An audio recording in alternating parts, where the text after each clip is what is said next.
Since the early 1990s, the standard withdrawal rate in retirement has been 4%. But in the last 3 decades, there have been many challenges to see if this metric is still valid. In this episode, we are going to look to see what I feel is a safe withdrawal rate, highlight some of the specifics you should consider when looking at a withdrawal rate, and also as a federal employee, how this affects you.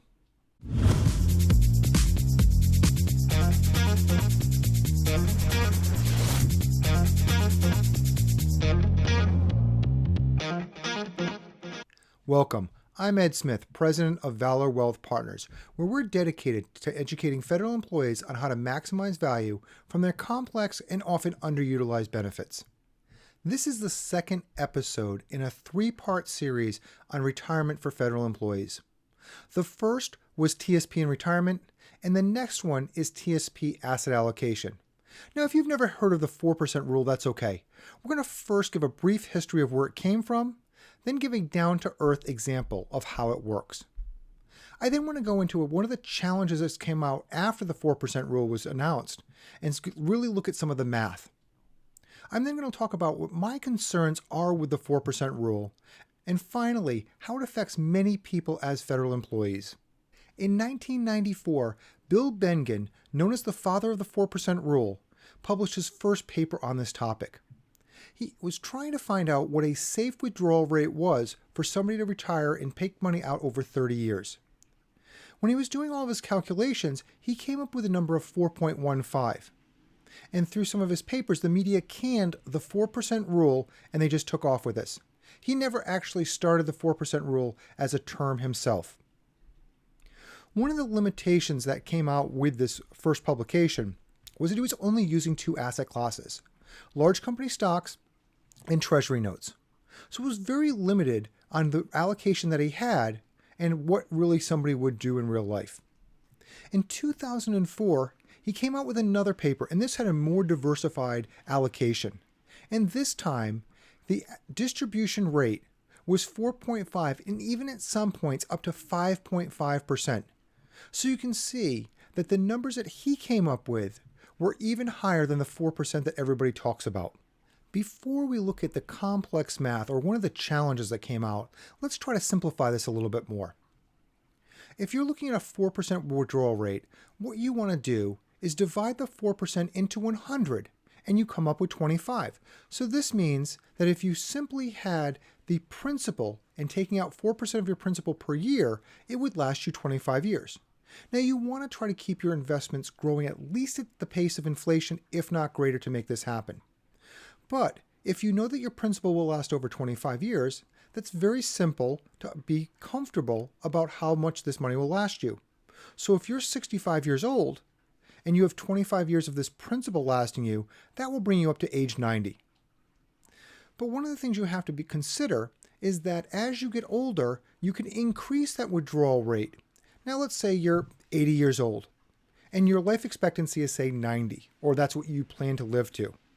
You don't have to still use a 4% distribution rule because living another 25 years might not be in the cards for you. So you could use a distribution rate of, let's say, 10%. So again, 100 divided by 10% would equal 10 years. So as you get older, the distribution or withdrawal rate should increase to be more realistic to what you want to be happening. While Bill Bengen's research and report set the standard at 4% of a withdrawal rate, it really was challenged many times to make sure this was a realistic number. In 2004, a report came out in the Journal of Financial Planning from Jonathan T. Guyton, CFP, and William J. Klinger. Now, the two of them did a really good analysis to figure out what was best. They came out with a 99% chance of success at a 5.2% distribution up to a 5.6 distribution. Not only was the number a lot higher, but their metrics of how they tested it were completely different. Instead of using a 30-year withdrawal period, they actually went out to 40 years, so extending your life even longer. So again, if you were 65, this would bring you out to 105. In addition, they used 3 different sets of asset allocations: a 50% equities, 65% equities, and 80% equities. So it was a lot more diverse in trying to challenge different types of portfolios. And the final point that made this really unique and really thorough was that they tested multiple scenarios, such as if the markets went down, maybe you stay put at how much your withdrawal rate and you don't increase it. Or if the markets went up, that you increased your withdrawal rate because there's more money in the portfolio. So they tested different scenarios. They looked at inflation and a lot of different factors. It was a really great report. I've included a link to this in the description section. So if you really want to nerd out and look at some of the numbers, you can tear through this report and see what they're talking about. It is a little old from 2004, but the data is really good. When you're looking at the dangers of the 4% rule, you have to look how it affects you on the uniqueness of your life and your withdrawal needs. One of the things I want to first talk about is the market performance. If the market has done very well, like it has in the last 12 years, one of the things that you have to look at is a 4% distribution rate realistic? On the other side, if the market has just crashed, can you take out more than a 4% distribution rule? Now in this graphic, I'm showing you the difference between a 4% and taking out at a very high point in the market and at a very low point in the market.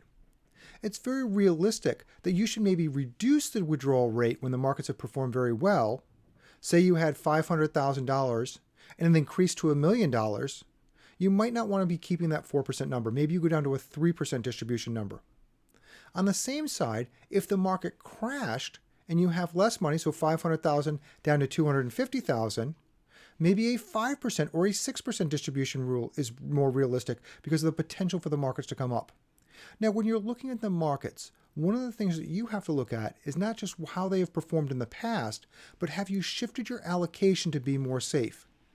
If the markets have appreciated very highly and you shift them to a more conservative portfolio, that would mean that keeping at a 4% number could be very good because the chances of going down, or at least with the majority of your portfolio, would probably be a lot less.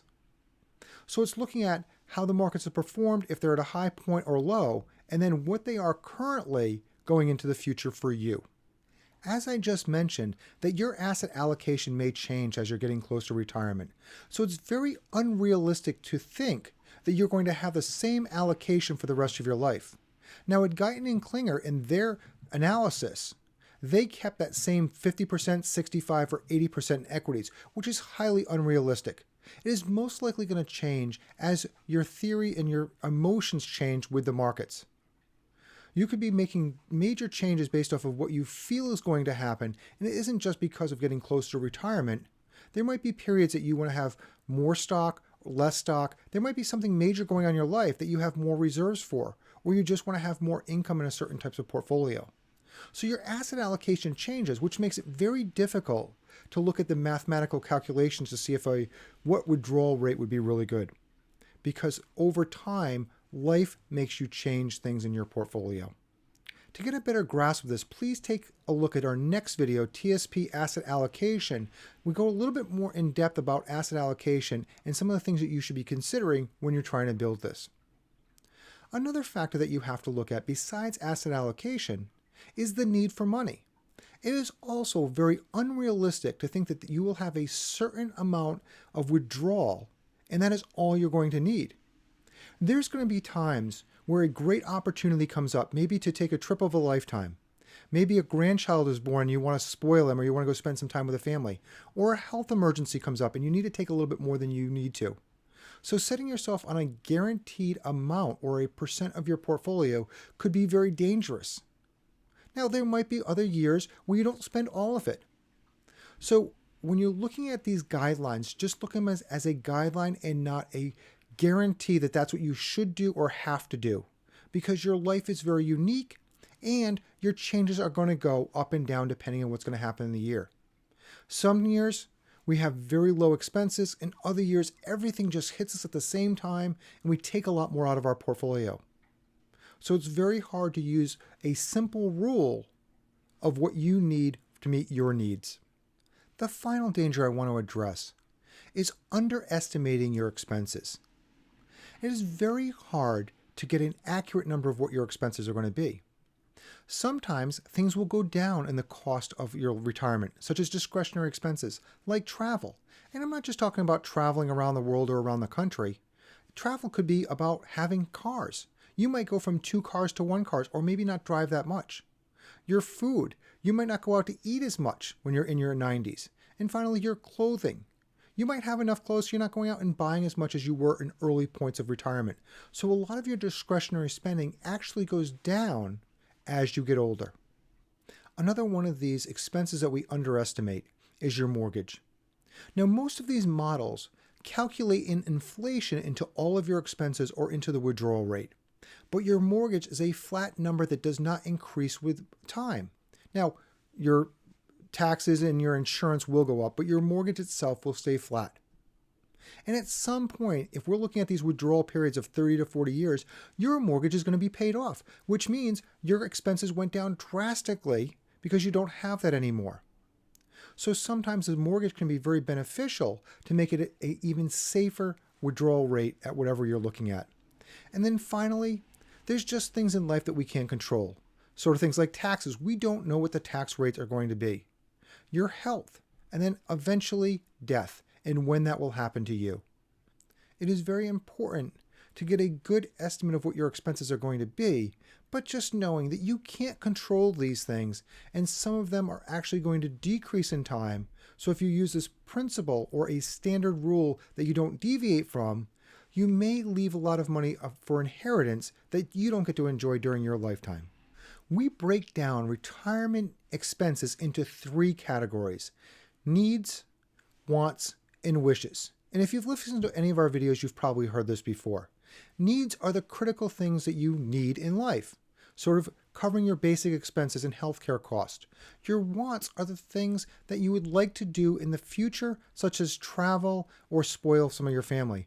And wishes are those bucket list things that you don't know if you'll be able to get, but you hope you are, so you put them on your list of goals to be able to achieve. Now, as a federal employee, because of your pension and Social Security, you are in a great place. Most federal employees that have been in service of the federal government for most of their careers, their needs are covered. It is very rare that I run into a federal employee that is not covering their needs. And again, this is the basic living expenses and their healthcare costs. A lot of times it's even covering all of their wants, but sometimes it isn't. And finally, the wishes you might not be able to get to. So when you're looking from your pension and Social Security, or just your pension if you're a CSRS, that you're in a very unique situation and you don't have to depend on the withdrawal rate from your assets as much as most other Americans do. You're in a great spot for this. And as we talked about before, because your discretionary spending will go down, your wants and your wishes, and you don't have to depend on it so much, you could be looking at this in a different way. The second area that you should be looking at as a federal employee to setting these rules is your healthcare costs. Now, as a federal employee, you are in a great spot for this.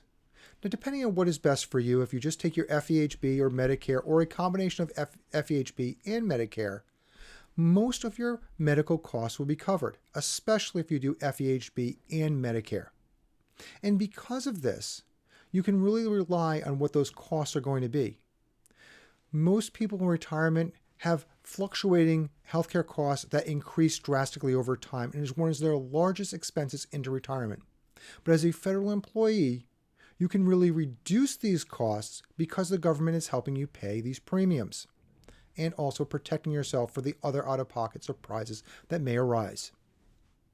So between both your pension and your healthcare benefits, you are in a great place to be looking at your assets are more for that discretionary stuff, and you're not relying on it for a set rule of 4%, which means that if you have a year that you want to spend a lot of money, you can go and do it, and you don't have to necessarily follow this 4% rule or whatever rule you figure is best for you as a guide that you have to follow because you're not relying on it to put food on the table or pay for the space that you live. But even though I feel that you're in a great place, sometimes you just can't make ends meet. And when you're looking at your numbers, you have to figure out what you need to do. So there's really 3 options. If you look at applying a rule and it not meeting the goals or the wants and the wishes that you want in life. And those 3 things is cut your expenses, increase your risk to your portfolio so you can get a better rate of return, which means more money. And then finally, you might have to work part-time. Now, I'm not talking about a full-time career, or at least hopefully not a full-time career into retirement, but if you're looking at just your wants and your wishes or to get something extra out of life, maybe a part-time job to achieve that will be really good. And at the point you're not able to do some of these wants and wishes, you won't be working either way. You have to really analyze what's best for you and have a really good understanding of what your needs, wants, and wishes are before you can start deciding what rule is best for you. There's a lot of different factors to put into place here, and we help a lot of people try to figure that out to see what's best for them. If you've liked the content that we've been talking about today, and hopefully you are because you're still watching, please hit that like button so we know that this is great content and we can make more of it so it can benefit you. Summarizing today's episode, in my opinion, a 4% withdrawal rate is extremely safe through retirement. I think you could do even higher, but again, we want to make sure that you're safe and you don't run out of money through retirement. But you have to consider how you want to live your life and the external factors that will affect you that you can't control.